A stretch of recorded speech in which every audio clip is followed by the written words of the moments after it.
Ok, donc bonsoir tout le monde, merci d'être venu.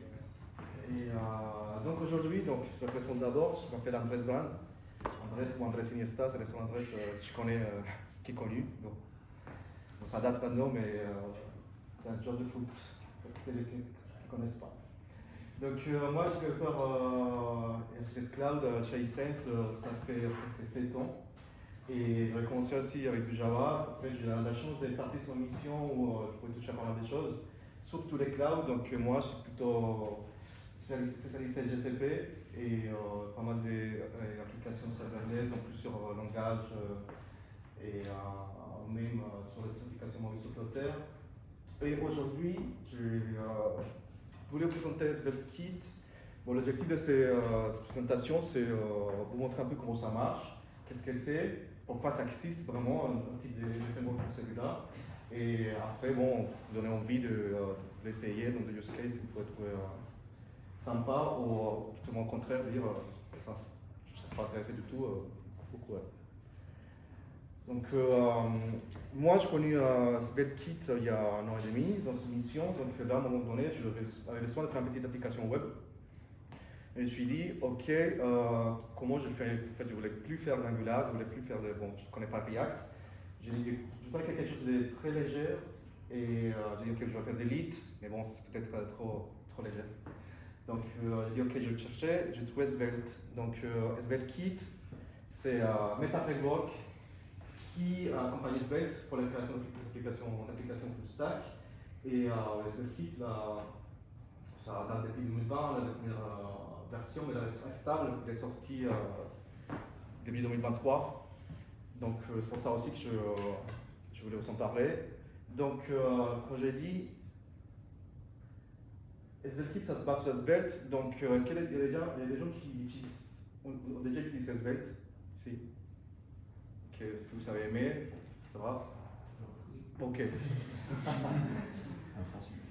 Mais bon, et pour ceux qui ne connaissent pas, Svelte, c'est un framework qui se base sur des composants. En fait, la particularité de Svelte, c'est qu'il y a un compilateur.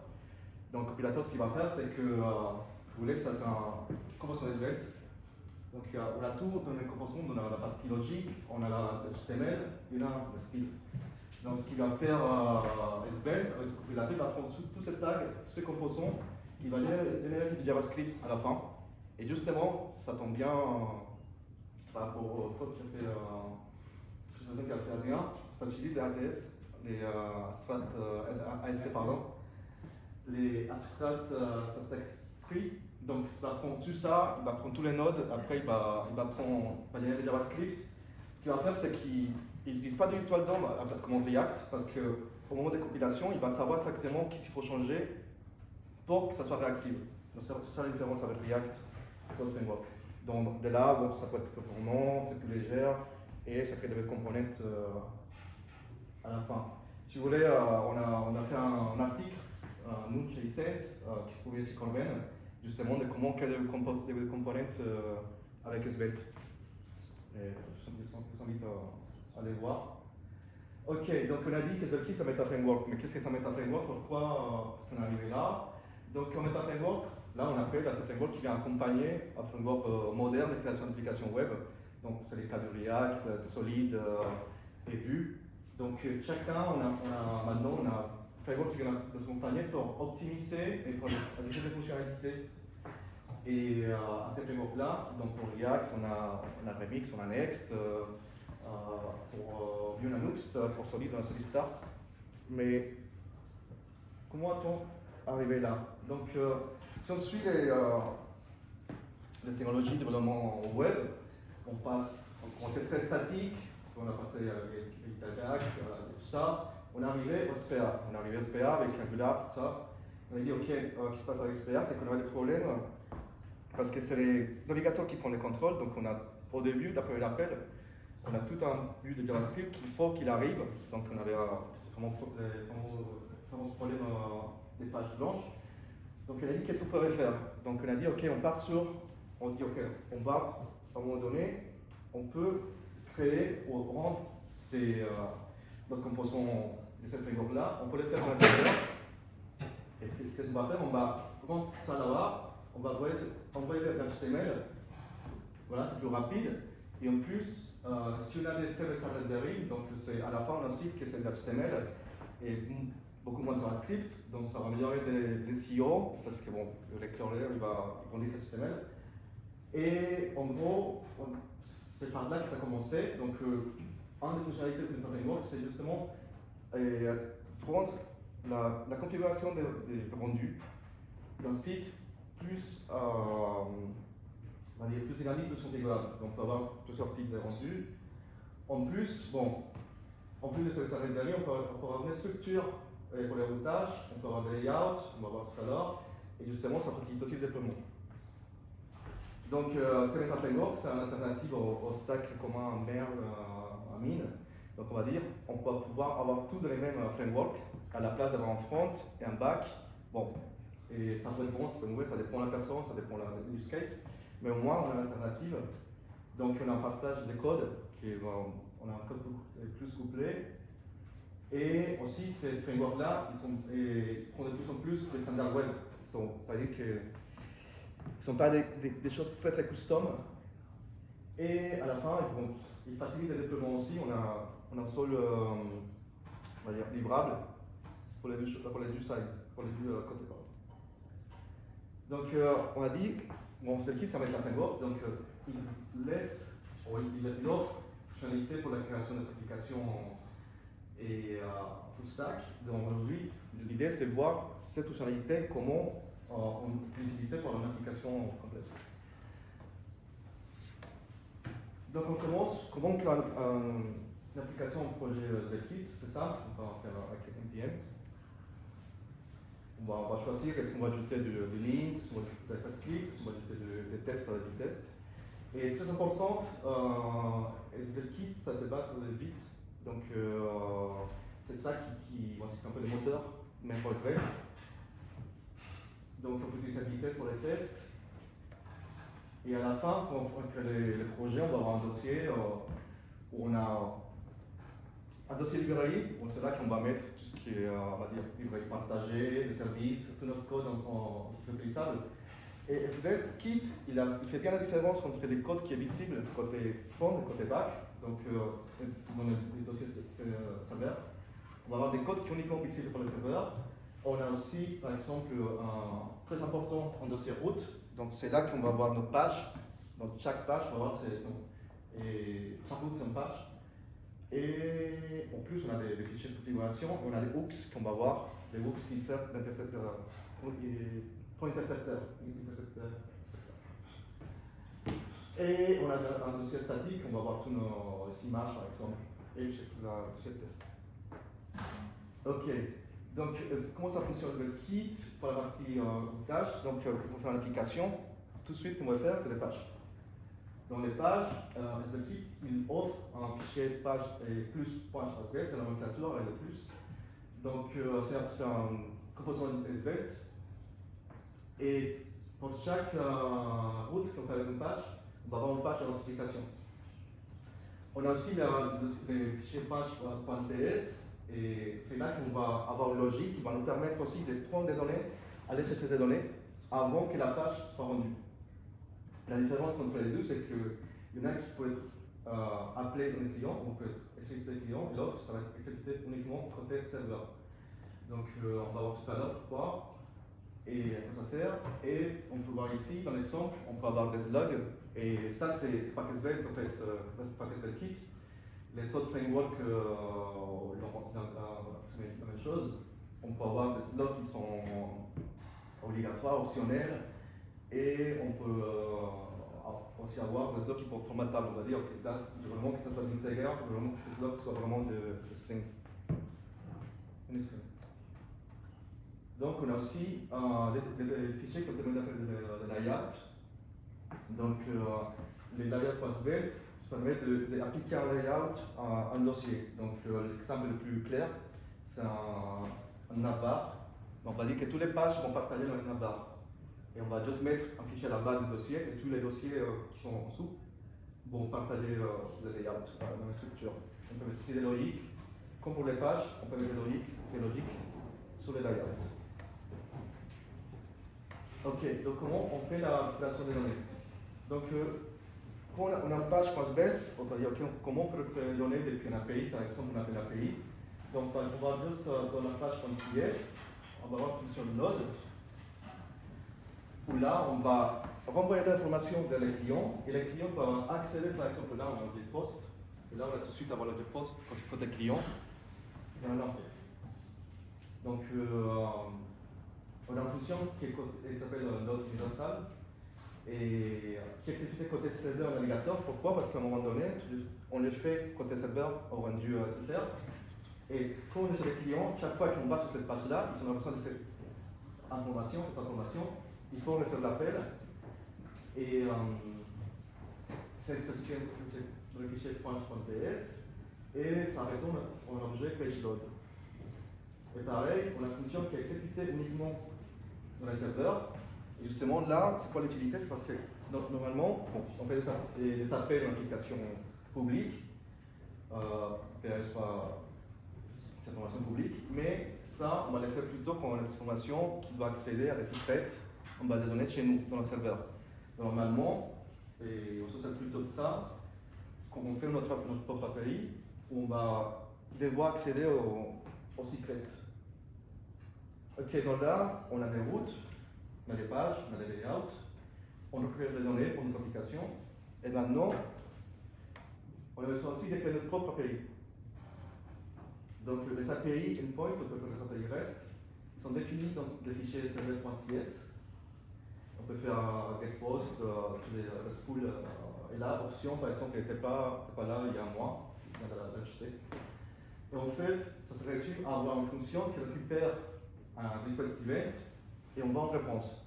Et tout à l'heure, on aurait parlé du standard web, la réponse, c'est un objet de l'API web. Donc ça veut dire que c'est pas custom, c'est vraiment un objet standard.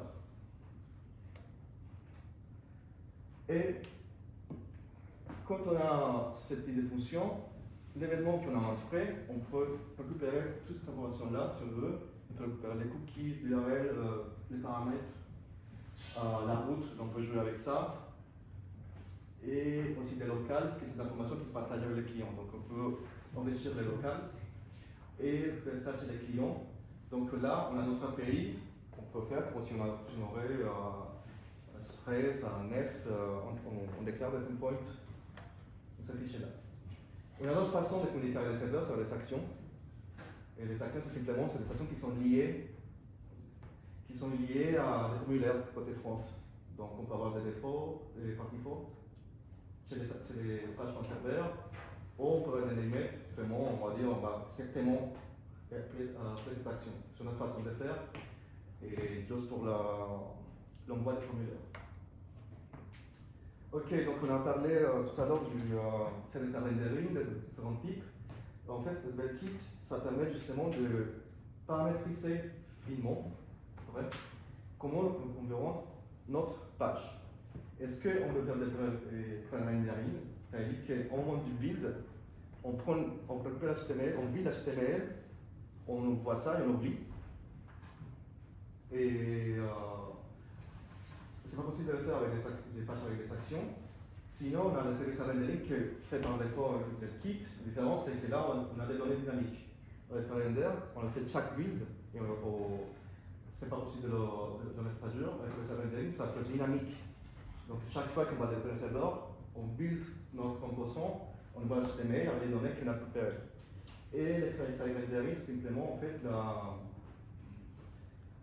quand on fait l'envoi de l'alligator, on fait l'hydratation après avec côté client, c'est là qu'on active la partie JavaScript.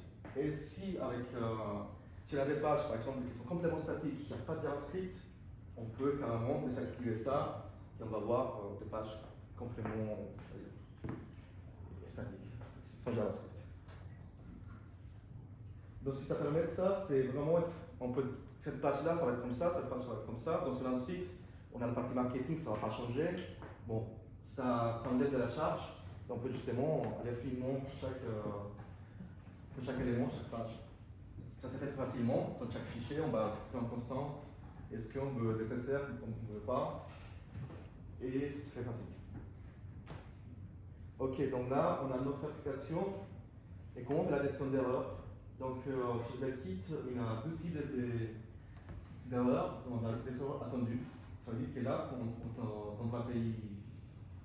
dans notre API, on sait qu'il y a une erreur, donc on envoie, on fait un throw. Là, cette erreur-là, il va être mappé côté client avec une page et nommé plus.error.svet.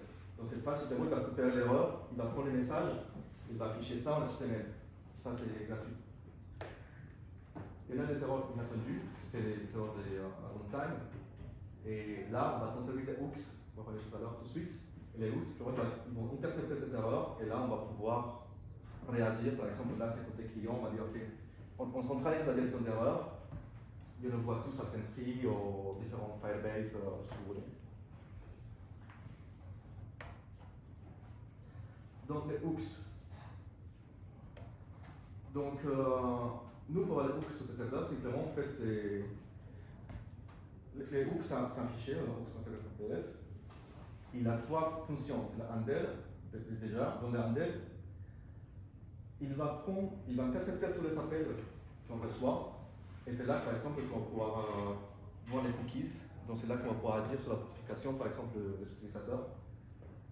On a la partie des handle erreurs, qui va justement récupérer les erreurs. Et handle fetch, on va récupérer tout ce qui a été fetch pour les clients. On va pouvoir modifier, par exemple, modifier l'HTML de la réponse. Donc là, ça, c'est un endroit où on peut enrichir les réponses parce qu'en fait, quand ça marche, on a vu le handle, il y a la réponse qui arrive, donc c'est trois pas. On peut faire la réponse, on peut faire des paramètres, on peut resolve, on peut faire le BuildKit qui traite l'appel. Et avant de retourner, on peut aussi modifier la réponse. Donc c'est là qu'on va pouvoir interagir, enrichir, faire pas mal d'actions. Donc c'est un middleware, on va dire, un précepteur. Et chez les clients, la même chose, c'est juste que chez les clients, il y a un des erreurs qui est exposé. Quand on arrive donc dans les applications, il y a sûrement un enregistrement de l'environnement. Donc les équipes exposent des variables en passant par le module M. Je n'ai pas mis là, mais en fait, il y a plusieurs modules à part M qui sont accessibles facilement, qui sont exposés par SvelteKit. Et en soi, SvelteKit, il offre la possibilité d'avoir des variables privées publiques, dynamiques et statiques. Dynamique, c'est en runtime, et statique, c'est en build time. Donc, on peut avoir, c'est accessible côté client ou côté serveur uniquement. Donc, un cas, par exemple, particulier, c'est si vous faites du Firebase, vous avez besoin de mettre des configs Firebase côté client. C'est pas à chaque fois on fait un copie, par exemple, d'un fichier JSON, de propriété sur un partie client. Car l'usage intéressant, c'est que je peux avoir cet environnement côté serveur. Et je peux l'annoncer facilement côté client. Et ça, c'est gratuit en fait. Ça, c'est CI/CD, par exemple, je préfère mettre ça sous son secret côté back. Et je récupère ce fichier-là config côté client avec une import. C'est facile. Ok, donc là on a notre appli, on a construit notre appli. Comment on déploie? Donc l'équipe a introduit des adaptateurs, comme ça qui s'appellent des adaptateurs, pour faciliter le déploiement. Donc on va simplement en fait installer l'adaptateur. Il y a plusieurs types, pour plusieurs plateformes. Et on va juste dans le config Svelte, on va dire ok, on va utiliser cet adaptateur-là, par exemple, l'adaptateur de Node. Et l'adaptateur de Node, ce qu'il va faire, il va prendre l'application et il va utiliser un serveur Polka pour juste un serveur, on va dire, faire tourner notre application web. Et pour ça, on a aussi un adaptateur donné par le kit de base. Donc par exemple, le statique, on va juste avoir un dossier avec un fichier statique, toute notre application en mode statique. Et il y a aussi des adaptateurs pour différentes plateformes. Et à la fin, on peut nous-mêmes créer des adaptateurs. Par exemple, il y a des gens qui peuvent créer des adaptateurs pour déployer facilement avec Firebase. Donc, en usage, la plupart étaient avec du Node. Justement, à la fin, j'ai un fichier Node et d'une image, je prends cette image des applications Node et je déploie par exemple sur Cloud Run, TCP, OS, notre service. C'est très facile à faire. Donc, pour les expériences, pour moi, j'ai bien aimé, on va dire. Donc, l'expérience, on va dire que cette expérience est aussi très liée à Svelte, en fait, il faut le dire. Parfois, on choisit un framework parce que c'est lié à un autre, mais il y a l'expérience Svelte qui vient avec, mais aussi, en fait, cette expérience d'avoir l'effet résultat tout de suite avec le reload.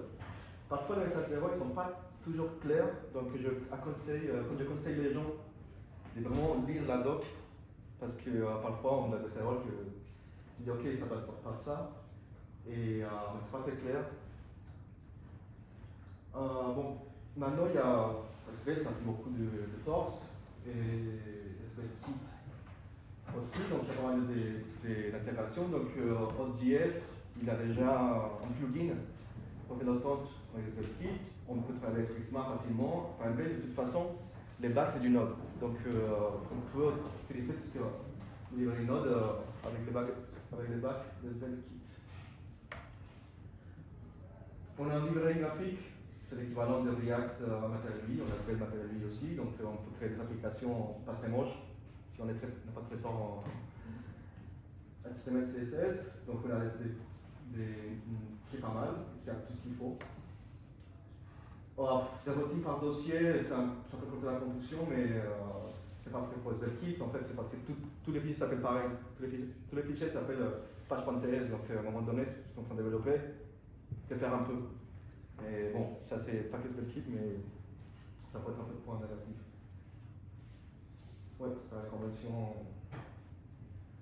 Documentation, moi ça va, ça couvre toutes les fonctionnalités. Et en plus, moi c'est du web standard, donc il y a des choses vraiment que c'est pas très puissant, donc on arrive à se retrouver.